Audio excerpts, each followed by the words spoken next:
March 1ನೇ ತಾರೀಕು ಸಂಭವಿಸಿದಂತಹ Rameswaram cafe bomb blast ಪ್ರಕರಣಕ್ಕೆ ಸಂಬಂಧಪಟ್ಟಂತೆ ಎನ್ಐಎ ಅಧಿಕಾರಿಗಳು ತನಿಖೆಯನ್ನು ಚುರುಕುಗೊಳಿಸಿದ್ದಾರೆ. ಇನ್ನು ಈ ಕೃತ್ಯದಲ್ಲಿ ಪಾಲ್ಗೊಂಡಂತಹ ಮತಾಂಧ ಕ್ರಿಮಿಗಳು ತಾವು ಮಾಡಿದಂತಹ ಮಣ್ಣು ತಿನ್ನೋ ಕೆಲಸಕ್ಕೆ ಹಿಂದೂಗಳಿಗೆ ಕಳಂಕ ತರುವಂತಹ ಪ್ರಯತ್ನವನ್ನ ಕೂಡ ಮಾಡಿದ್ರು ಅನ್ನೋದು ಪ್ರಾಥಮಿಕ ತನಿಖೆಯಲ್ಲಿ ಗೊತ್ತಾಗಿದೆ.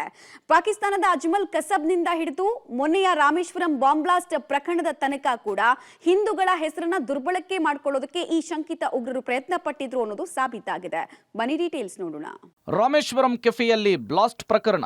ಮತೀನ್ಗೆ ಕೆಟ್ಟ ಕೆಲಸಕ್ಕೆ ವಿನಾಯಕನ ಹೆಸರು. ಮುಸಾವಿರ್ ಓಡಾಟಕ್ಕೆ ನಕಲಿ driving licence. Rameshwaram cafe bomb blast ನಲ್ಲಿ ಶಿವಮೊಗ್ಗದ ಗ್ಯಾಂಗ್ ಇದೆ ಅನ್ನೋದು ತನಿಖೆಯಿಂದ ಗೊತ್ತಾಗಿತ್ತು. ಆದರೆ 4 ವರ್ಷಗಳಿಂದ ತಲೆಮರೆಸಿಕೊಂಡಿದ್ದ ಗ್ಯಾಂಗ್ ಮತ್ತೆ ಆಕ್ಟಿವ್ ಆಗಿದೆ.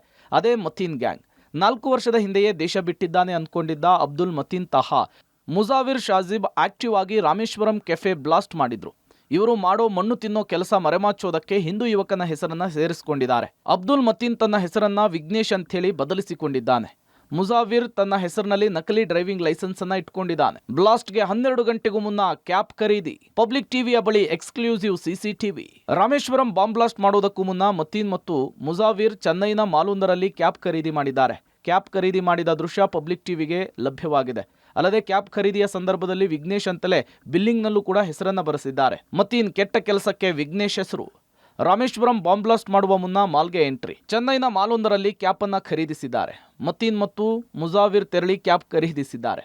ಕ್ಯಾಪ್ ಖರೀದಿ ಮಾಡಿದ ದೃಶ್ಯ ಪಬ್ಲಿಕ್ ಟಿವಿಗೆ ಲಭ್ಯವಾಗಿದೆ.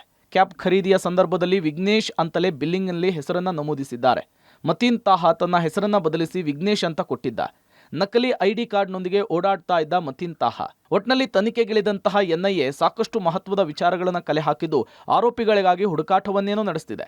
ಆದರೆ 4 ವರ್ಷದಿಂದ ತಲೆಮರೆಸಿಕೊಂಡು ಮತ್ತೆ ಬ್ಲಾಸ್ಟ್ ಮಾಡಿ ತಪ್ಪಿಸಿಕೊಂಡವರು ಸಿಕ್ಬೀಳ್ತಾರಾ ಅನ್ನೋದು ಪ್ರಶ್ನೆ. Muralidhar, crime bureau, public TV.